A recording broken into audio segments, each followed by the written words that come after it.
मेरे जीवन में बच्चे होते तो मैं इतना डिप्रेशन में नहीं आता। आसपास आजकल ऐसा एनवायरनमेंट है कि हम सोचते हैं हमारा बच्चा गया तो कहीं किडनैप ना हो जाए। कोई एक मित्र आपके जीवन में रखिए। इसके कारण आज की लाइफ स्टाइल है, फीमेल सबसे ज्यादा होती है जो बोन पेन को अवॉइड करती है। स्ट्रेस भी आजकल एक बहुत बड़ा फैक्टर है कि जिस तरह खाना पीना सब डेली एक्टिविटी है, ऐसे ही फिजिकल एक्टिविटी। एक्सपेक्टेशन पेरेंट्स की बढ़ गई है। शादी के लिए आपको ये नहीं कि अच्छी लाइफ मिलने वाली है, आपको एडजस्ट भी होना है। नो किड्स पॉलिसी इसलिए कि हम जिम्मेदारी नहीं लेना चाहते। हम हमेशा से सुनते आए हैं कि हमें इस दुनिया में भेजने वाले भगवान हैं, लेकिन हमें जीवन दान जो मिलता है उसके बाद में बचाने वाला जो दूसरा नाम आता है वो डॉक्टर का आता है। कहते हैं डॉक्टर भगवान का रूप होते हैं। आज हम एक ऐसी ही डॉक्टर से मिलने जा रहे हैं जो बहुत ही प्रतिभाशाली है और डॉक्टर होने के साथ साथ और भी बहुत सारे फील्ड्स में जुड़ी हुई हैं, जनहित के कार्य करती हैं, महिलाओं के लिए कार्य करती हैं। एक ही बहुत कहेंगे कि बहुत ही खास व्यक्तित्व की धनी है वो। मिलने जा रहे हैं हम डॉक्टर आशा लता से, जानते हैं उनके बारे में कुछ खास बातें। हमारे साथ डॉक्टर आशा लता जी जुड़ चुके हैं। हम उनसे बात करेंगे, उनसे उनके बारे में परिचय लेंगे। मैम, मैं चाहती हूँ सबसे पहले तो हमारे दर्शकों को अपना परिचय दीजिए आप। नमस्ते, मैं डॉक्टर आशा लता, डिप्टी डायरेक्टर सवाई मानसिंह अस्पताल एंड अखिल भारतीय महिला महासंघ अध्यक्ष हूँ और समाज सेवा से जुड़ी हुई हूँ। और आज आप लोगों की हेल्थ के लिए मैं शुक्रगुजार हूँ कि मैडम ने मुझे बुलाया और कोशिश करूँगी कि आपकी हेल्थ टिप्स अच्छे दे सकूँ। Thank you. मैम, इस संबंध में सबसे पहला तो मैं आपसे यही जानना चाहूंगी, आप बोन स्पेशलिस्ट हैं, तो मैं चाहती हूँ कि हमारे दर्शकों को ये पता चले कि जैसे हम हमारा जो डेली लाइफस्टाइल है, बहुत बार ऐसा होता है कि हाथ में दर्द हो रहा है, पैर में दर्द हो रहा है, तो हम या तो नॉर्मल पेन किलर खा लेते हैं या उसको नजरअंदाज कर देते हैं कि थोड़ी देर में सही हो जाएगा। कुछ लोग गांव में घरेलू नुस्खे भी अपना लेते हैं, तेल की मालिश कर लो सही हो जाएगा। तो क्या इन चीजों को इग्नोर करना सही है या सही ये है कि आप थोड़ा पेन होते ही तुरंत डॉक्टर के पास जांच करवाएं? ये क्या हीलिंग प्रोसेस रहेगा इसका? देखिए, मैं कहना चाहती हूँ कि आपने बहुत अच्छा क्वेश्चन किया कि हमारी डेली रूटीन लाइफ स्टाइल से ही को बहुत सारे बोन पेन इंड्यूज होते हैं। जैसे फीमेल्स है, वो किचन में आजकल बहुत वर्किंग काम होता है तो लंबे टाइम स्टैंडिंग रहती है। फीमेल सबसे ज्यादा होती है जो बोन पेन को अवॉइड करती है, क्योंकि उसको लगता है मैं हॉस्पिटल गई, मैं बीमार होगी तो घर का पूरा काम बंद हो जाएगा। हमारे पास अक्सर जो कंप्लेन लाती हैं तो वो ओवर यूज, मतलब उनकी मसल्स का ओवर यूज होता है, तब वो आके आती हैं कि भैया मेरे से तो अब तो मैं चीजें पकड़ ही नहीं पा रही हूँ या मैं स्टैंडिंग ही नहीं कर पा रही, तब हमारे पास आते हैं। सेकंड, बच्चों का, मैं बच्चों का ये कहना चाहती हूँ कि बच्चों की जो सीडेंटरी लाइफ स्टाइल है, जो स्क्रीन टाइम बढ़ा है, स्पोर्ट्स एक्टिविटी कम हुई है, उनका स्कूल बैग हैवी हुआ है, तो वो आज छोटी एज में भी हमारे पास बोन पेन कंप्लेन ला रहे हैं। क्योंकि घर में मतलब वैसे आजकल मेल फीमेल दोनों कमा रहे हैं, पर फिर भी अधिकांश घरों में मेल ही वर्किंग होता है। उसका ऑफिस में लॉन्ग टाइम सीटिंग या स्टैंडिंग वर्क कल्चर लाइफ और उसको खुद के लिए समय नहीं मिलना। स्ट्रेस भी आजकल एक बहुत बड़ा फैक्टर है, क्योंकि कॉम्पिटिटिव फील्ड में अक्सर रहते हैं। तो अगर आपको कोई पेन इंड्यूस हो तो सबसे पहले तो हम घर में ये माहौल बनाएं कि जिस तरह खाना पीना सब डेली एक्टिविटी है, ऐसे ही फिजिकल एक्टिविटी वो किसी भी रूप में हो सकती है। आपके स्पोर्ट्स के रूप में योग, प्राणायाम, आपके डांस या आपकी वॉक, इसको भी जीवन का हिस्सा बनाएं और टाइमली अपना चेकअप कराएं। क्योंकि हमारी लाइफ स्टाइल अच्छी है, फिर भी हमारे हार्मोनल चेंजेस, हमारी एज के अकॉर्डिंग भी बहुत सारे चेंजेस होते हैं। तो हम अपना मतलब अपनी बॉडी को, मैं हमेशा कहती हूँ कि वो एक मंदिर है जिसमें आत्मा परमेश्वर निवास करती है। तो अगर मंदिर को ही आप सही नहीं रखेंगे तो वो आत्मा कैसे काम करेगी। इसलिए स्पिरिचुअलिटी से जोड़ते हुए मैं कहती हूँ कि हेल्थ इसीलिए वेल्थ की जाती है कि उसका हम ध्यान रखें। जी। मैम, अभी आपने स्ट्रेस की बात की कि बच्चों के अंदर भी स्ट्रेस है।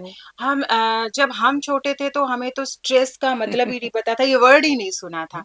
तो बच्चों में अभी से स्ट्रेस आने की क्या वजह है? देखिए, मैं खुद मदर हूँ, इसलिए मैं इस चीज़ को अच्छी तरह समझती हूँ। एक तो एक्सपेक्टेशन पेरेंट्स की बढ़ गई है, क्योंकि देखो पेरेंट्स, मैं ये नहीं कहती कि वो गलत है। हर पेरेंट्स ये चाहता है कि मेरा बच्चा एक सेफ और अच्छी लाइफ जिए। उसके लिए उसको लगता है भाई आईआईटीएन होना चाहिए, डॉक्टर होना चाहिए या बिजनेस वो करे जिसमें सिक्योरिटी हो, तो वो उसको शुरू से ही उसमें डाल देते हैं। दूसरा, एक बच्चों का स्ट्रेस का रीजन है, आप स्कूल का देखिए।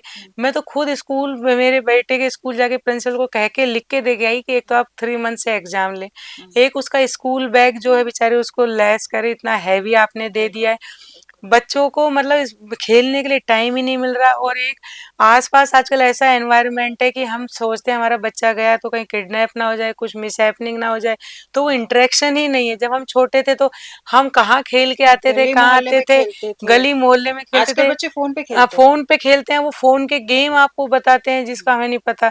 तो ये मतलब एक और एक एक हमारे आजकल जो ये होती है ना न्यूक्लियर फैमिली, हुँ, रिश्ते ही नहीं है। पहले बच्चों को माँ बाप को इतना हैवी कोई पड़ता था, दादा दादी के पास बैठ जाता था, यहाँ घूम लेता था, खाना खाने मम्मी के पास आता। आजकल बेचारी मम्मी 24 घंटे उसको अटेंड करती है। तो कहीं ना कहीं ये लाइफ में बच्चों को ये भी सिखाएं कि जीवन में आप जब बहुत बेइज्जत हो जाए ना, हुँ, तो भी इज्जत से दोबारा उठना सीखें। हमेशा उन्हें ये ना कहें हैप्पी हैप्पी एनवायरनमेंट मिले, कि जब जीवन में खराब हो तो भी संघर्ष से जीना सीखे। और इसका मैं सबसे बड़ा एग्जाम्पल देती हूँ, हमारे राजा महाराजा अपने बच्चों को गुरुकुल भेजते थे, जी, राजकुमारों को गुरुकुल भेजते थे जी। ताकि वो लाइफ सब दिखे।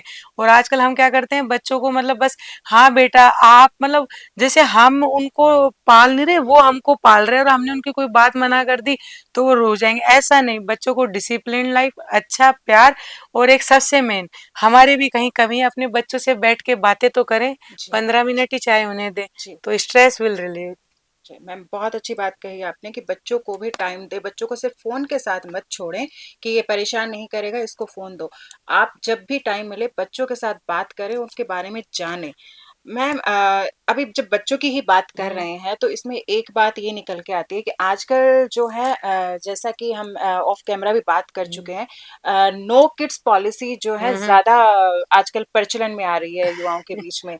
तो उसको किस हद तक मतलब देखिए, कैसे हैंडल करें मैं इसको? मैं एज ए काउंसलर भी मतलब काम करती हूँ, तो मेरे पास बहुत सारे केस आते हैं। फर्स्ट ऑफ ऑल पेरेंट्स के, हमारे बच्चे शादी ही नहीं करना चाहते। अब उसका कई रीजन होता है। जब उन बच्चों से बात करती हूँ तो वो बोलते हैं कि हमारे पेरेंट्स की लाइफ इतनी हैप्पीली नहीं थी आफ्टर हुँ, मैरिज, तो हम क्यों वो करें। ट्रॉमा मतलब में वो एक ट्रोमा जैसे मेन फैक्टर, जैसे अपन ने IITN बाबा का, मुझे पता नहीं है रीजन है, पर वो अक्सर अपने ट्रोमा को इसका रीजन देते थे कि हुँ, हुँ, पेरेंट्स का मैंने देखा तो मेरा इससे हुँ, विश्वास उठा। हुँ, सेकंड थिंग कि बच्चे शादी की एज, कैरियर इतना वो कर देते हैं कि शादी की जो एज होती है अर्ली एज में, देखिए मैं हमेशा कहती हूँ कि अर्ली एज में हम लचीले होते हैं। हम जैसे हमारी मैरिज हुई, हमारे पार्टनर की अकॉर्डिंग हम मॉडिफाई हो जाएंगे। जब हम या मतलब बड़ी एज में शादी करते तो हम एक पूर्ण वृक्ष बन चुके होते हैं हुँ, जिसको चेंज करना मुश्किल होता है। मुश्किल। और as a doctor I want to say that कि हमारी बॉडी का भी एक साइकिल होता है।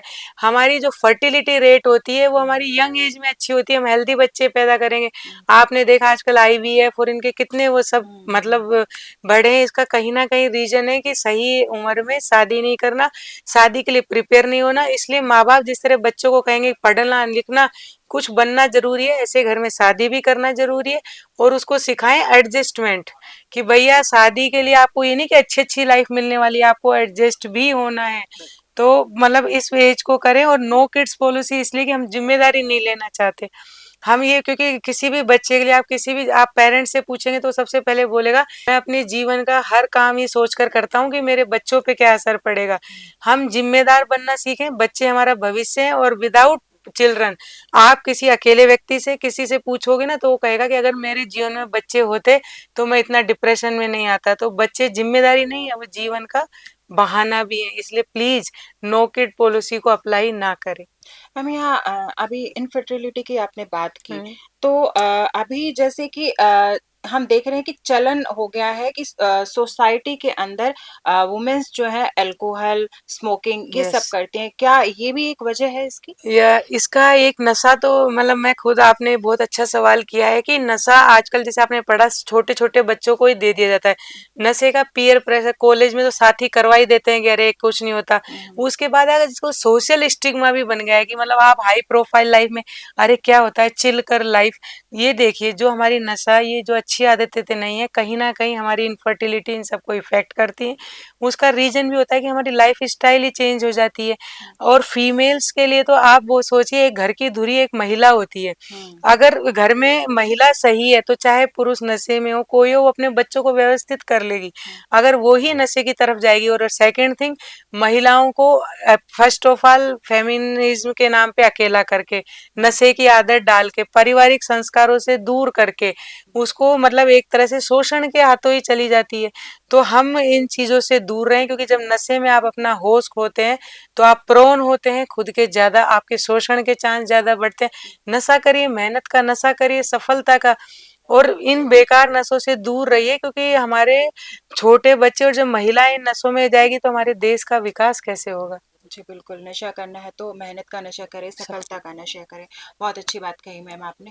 मैं इसके जब हम महिलाओं की बात कर रहे हैं, तो मैं इसमें एक चीज़ आपसे ये जानना चाहूँगी कि महिलाओं के अंदर जो मूड स्विंग है, उसकी जो है बहुत ज़्यादा सुनने में आता है कि महिलाओं में मूड स्विंग बहुत ज़्यादा होते हैं। इसकी क्या वजह है? देखिए, मैं फर्स्ट ऑफ ऑल तो कहना चाहती हूँ कि जैसे आपने पीएमटी सिंड्रोम पढ़ा होगा, मेंस्ट्रुएशन साइकिल जो होता है फीमेल का, हुँ, हुँ। मतलब अक्सर फीमेल बोल देती है कि हमें पता चल जाता है कि हमारा साइकिल आने वाला है, मेंस्ट्रुएशन आने वाले हैं, हुँ, हुँ। क्योंकि बिफोर 4 टू 5 डेज़ हमारा मूड स्विंग चेंज हो जाता है। हुँ, और ये अक्सर अधिकतर महिलाएँ फ़ील करती हैं, तो एक तो उसका हार्मोनल साइकिल, हुँ। दूसरा डेफिशिएंसी। मैं खुद एक महिला हूँ, अक्सर मैं रसोई में खाना बनाते-बनाते सबको खिलाते हुए मेरी भूख चली जाती भूख है कि अब चली मैं क्या जाती है। खाना खाऊँगी, मेरे को तो भूख भी नहीं लग रही। तो हुँ, हमारी फूड हैबिट डेफिशिएंसी का कारण है। एक हमारे वो कई डिजीज़ भी होती है, जैसे थायराइड है या अदर विटामिन डी डेफिशिएंसी है, इनमें भी अक्सर तो आप उसके सप्लीमेंट लें। और एक कहीं न कहीं महिलाओं को, मैं हमेशा कहती हूँ, भारत में महिला सर्वश्रेष्ठ थी, हुँ। लेकिन आजकल हमने क्या किया, हम पुरुषों के बराबर आ रहे हैं, मतलब हम खुद सर्वश्रेष्ठ होके बराबरी की होड़ में जा रहे हैं। तो वो जो कॉम्पिटिटिव माहौल है, वर्क प्लेस, घर का जो स्ट्रेस है, वो कहीं हम कैरी नहीं कर पाते, उसको हैंडल नहीं कर पाते। तो ये भी मूड स्विंग का ऑर्डर है। और एक सबसे मेन, रिश्ते। हुँ, आजकल रिश्ते इतने सौम्य, इतने प्यार भरे नहीं रहे। आजकल रिश्ते बड़े, मतलब आप कोई सोचिए, थोड़ी सी बात पे झगड़े, कलह, तलाक, ये सब चीजें बढ़ रही हैं। तो कहीं ना कहीं हर इंसान एक सपोर्ट चाहता है। हमारे प्रधानमंत्री ने भी कहा, कोई एक मित्र आपके जीवन में रखिए। हुँ। वो कोई भी हो सकता है जिसे आप अपनी सब बात कह सके।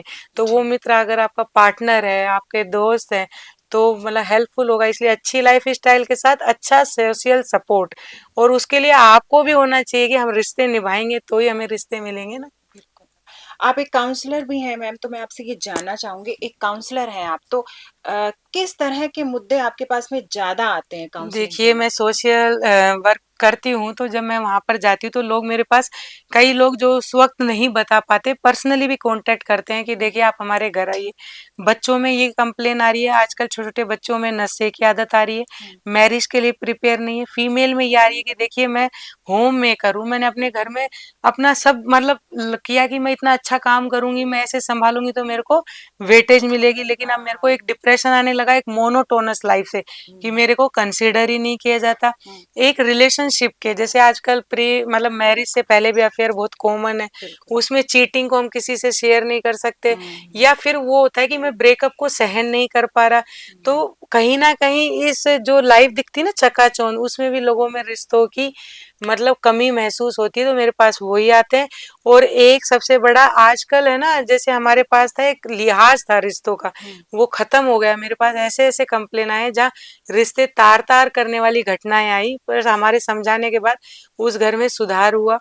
तो मैं बस यही कहना चाहती हूँ, हमारे पास नशा मुक्ति के रिलेटेड आते हैं, हुँ, हेल्थ रिलेटेड काउंसलिंग आती है, और कहीं न कहीं जो आपसी रिलेशनशिप होते हैं उनके लिए आती है।